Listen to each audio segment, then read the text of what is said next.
अगर आप बहुत कम समय में एक बेहतर लीडर बनना चाहते हैं तो राजशमानी क्लिप्स चैनल को सब्सक्राइब कर लो, क्योंकि यहाँ पर हम बहुत इंसाइटफुल और वैल्यूएबल क्लिप्स लाते हैं आपके लिए।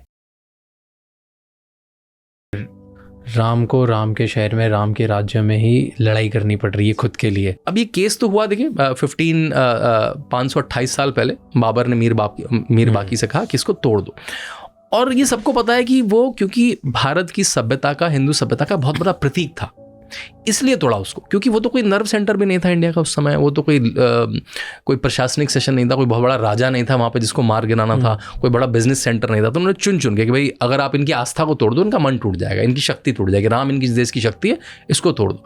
तब उसने तोड़ा।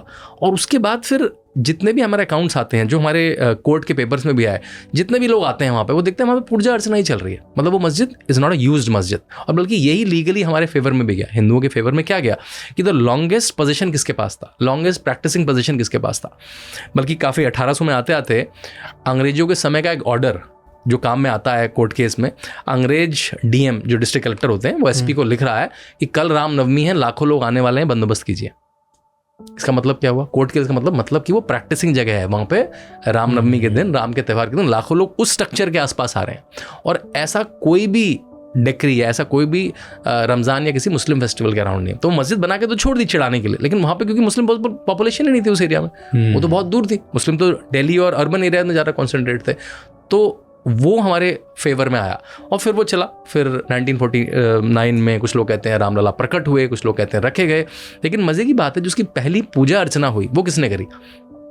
वो जो अब मैं आपको कनेक्ट करूंगा, वो बड़ा कोइंसिडेंस भी कह सकते हैं उसको, मैं तो उसको देव योग कहूंगा। वो करी महंत दिग्विजयनाथ ने। महंत दिग्विजयनाथ कौन है? वो योगी आदित्यनाथ के दादा गुरु हैं, मतलब उनके गुरु के गुरु हैं। पहली अर्चना पूजा जो करी उसमें वो महंत दिग्विजयनाथ ने। गोरखपुर से अयोध्या करीब 2 घंटे का रास्ता है और वो बहुत एक्टिव थे महंत दिग्विजयनाथ। महंत दिग्विजयनाथ ने पहली पूजा करी, ठीक है। अब जब वीएचपी मूवमेंट शुरू कर दी है, अब थोड़ा फास्ट फॉरवर्ड कर देते हैं, 1949 से हम 1984 के आसपास आते हैं, जब वीएचपी विश्व हिंदू परिषद अशोक सिंघल जी के नेतृत्व में बड़ा एक मुहिम चलाती है, मूवमेंट चलती है कि हम राम मंदिर की स्थापना करेंगे। अब अशोक सिंघल जी का कहना था कि मैं इसका लीडर नहीं रहूंगा, कोई एक संत ही इसका लीडर रहेगा। तो कौन लीडर बनता है उसका जो जितनी भी समितियां बनी, अलग अलग नाम थे उसके, राम मंदिर समिति, राम निर्माण समिति, जो जितनी भी समितियां बनी उनके जो अध्यक्ष थे वो थे महंत अवैधनाथ। महंत अवैधनाथ कौन है? वो योगी आदित्यनाथ के गुरु हैं, जो सीधे सबसे पहले गुरु हैं। तो महंत अवैधनाथ वीएचपी का सबसे पहला मूवमेंट शुरू करते हैं। और जब पहली बार मूर्ति प्रकट हुई थी तो महंत दिग्विजयनाथ थे, और आज जब मंदिर बन रहा है तो योगी आदित्यनाथ एक इतने बड़े पद पे हैं। वो महंत तो हैं ही गोरखनाथ मठ के, लेकिन वो उत्तर प्रदेश के, जिसकी जनसंख्या 24 करोड़ है, जो अगर पॉपुलेशन की नज़र से देखूँ तो 5वां या 6वां सबसे बड़ा देश है विश्व का, उतने बड़ी जगह के वो लीडर हैं।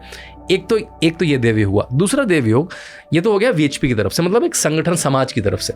पॉलिटिकली इस टॉपिक को जब वीएचपी ने छोड़ा तो कोई से टच नहीं करना चाहता था, बोलते नहीं ये तो बहुत कम्युनल टॉपिक है। बीजेपी डिसाइडेड 1989 में हिमाचल प्रदेश में पालमपुर एक जगह हिमाचल प्रदेश में, वहाँ पे बीजेपी का बड़ा अधिवेशन हुआ।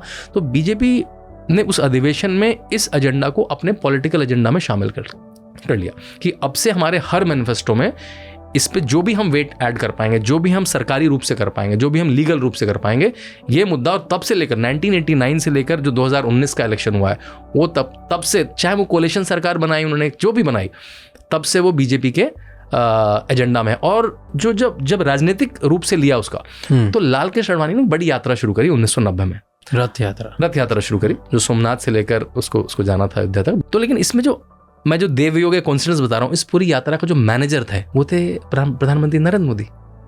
ये पूरी यात्रा की कहाँ से जाएगी, कैसे जाएगी, कौन सा व्हीकल, कौन साथ चलेगा। और आपको देखेंगे भी नरेंद्र मोदी यंग से, दाढ़ी के साथ, काली दाढ़ी के साथ, वो साथ में आपको जब भी आप अडवाणी जी की फोटो देखेंगे तो साइड में आपको नरेंद्र मोदी दिखेंगे।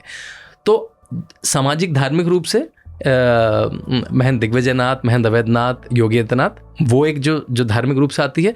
और जो आंदोलन चल रहा है उसमें नरेंद्र मोदी शुरू से जुड़े हैं। इस समय देश के प्रधानमंत्री नरेंद्र मोदी हैं और उत्तर प्रदेश सूबे के मुख्यमंत्री योगी आदित्यनाथ है। मेरे ख्याल से ये कोइंसिडेंस नहीं है, ये देवयोग है। थैंक यू सो मच ये क्लिप एंड तक देखने के लिए। और भी ऐसी बहुत इंसाइटफुल और नॉलेजेबल क्लिप्स देखनी है तो राजशमानी क्लिप्स चैनल को सब्सक्राइब कर लो।